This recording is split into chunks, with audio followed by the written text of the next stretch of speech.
وما ده ميدا إيجا مكان كاسة إيجا مكان كاسة إيجا مكان يصوب بحية يا مسلم هو يصوب بحية أنكو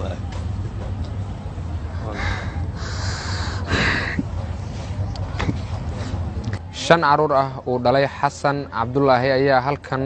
lagu aasay saddex caruur ah oo ay gabar ku jirto halkan ay ku aasan yihiin laba wiilna halkaas ayaa lagu aasay caruurtan waxa ay ku geeriyoodeen roobabkii saacadii la soo dhaafay ka da'ay magaalada Muqdisho gaar ahaan xaafadda Buluxubey aabaha dhalay caruurtan waxa uu ii sheegay in caruurta gurigii ay deganaayeen ay biyo u soo galeen isla markaana guri ku dhagan loo raray gurigii loo rarayna ay biyaha ugu daba tageen isla markaana halkaas ay ku geeriyoodeen sidoo kale wuxuu ii sheegay in caruurta isaga uu soo badbaadin waayay isla markaana uusan dabaal aqoon si la mid ahna ay u soo badbaadiyeen iyaga oo garaaw ah markii dambana ay geeriyoodeen dad meesha maray uma Soomaaliyeed oo meesha ka agdhow dhalinyaro meesha ka agdhawayeen musiibna asiibay oo fatahaad biyo ah waxaan deganaa meeshan Buluxubey oo warta u dhow ilaa markiis intaas oo sanad deganahay laba sano ama hal sano aan deganahay maanta mar walba biyaha soo way futaan Allah waa ka carar jirnay maanta biyaha soo futaan waa ka cararna ciyaalka meel kale aan geynay meeshii kale aan geynay ee biyo ugu daba tagay hadana meesha kale biyo sii galan sidaas ay shan caruur iga dhimatay afar wiil iyo hal gabar waqti xilliga uu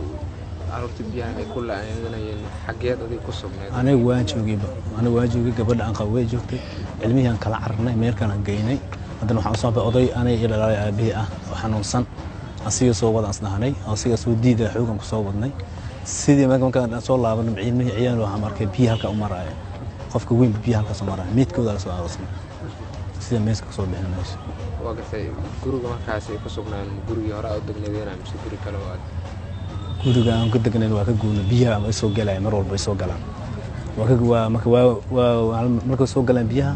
waa ka baxnaa ciyaalkan kala baxnaa diriskan geysana diriskii aan geynay ay ugu galaan biyihii hadana macal dadkii deganaa wax dhan saasay ku meesha waa gartay marka adiga u tagay ilmihii meeda seed bulshada Soomaaliyeed ilmihii soo bixiyeen aan dabaal ma noqonin dada dabaal yaqaanay ciyaalka dhalinyarada dabaash yaqaanaa galeen meeshii sidii lagu soo aruuray hoos salka laga soo qabtay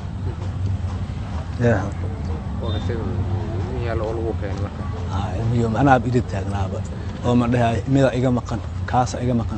iga maqan ii soo bixiya yaa muslim hoo ii soo bixiya aan ku aad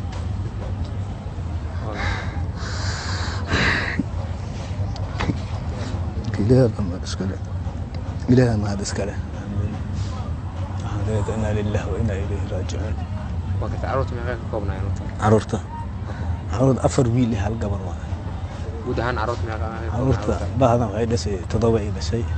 ما اللي هي إلى شيء لو قبل أفر ويلي هاي هالقبر أي نول وبيها لك صار لحب هي أي نول عرورته هذه هالقبر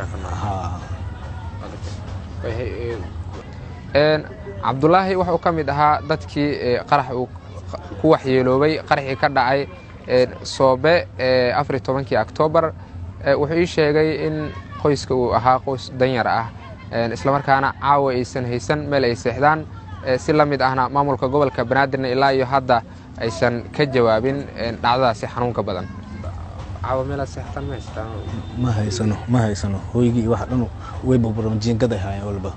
dadka qaaday macal alaabta lagu jiifanayo wax dhan dadka qaaday waxaan codsanaa hadda dadweynaha naf ma ii soo celin karaan hooy aan seexnana in ay igu caawiyaan asalaha waxaan ciyaal ku seexsanaa wixii dhan hal way burburan furaha 2 furaha 2 Ismaaciil Aadan Bariisa telefishinka Soomaali Cable magaalada Muqdisho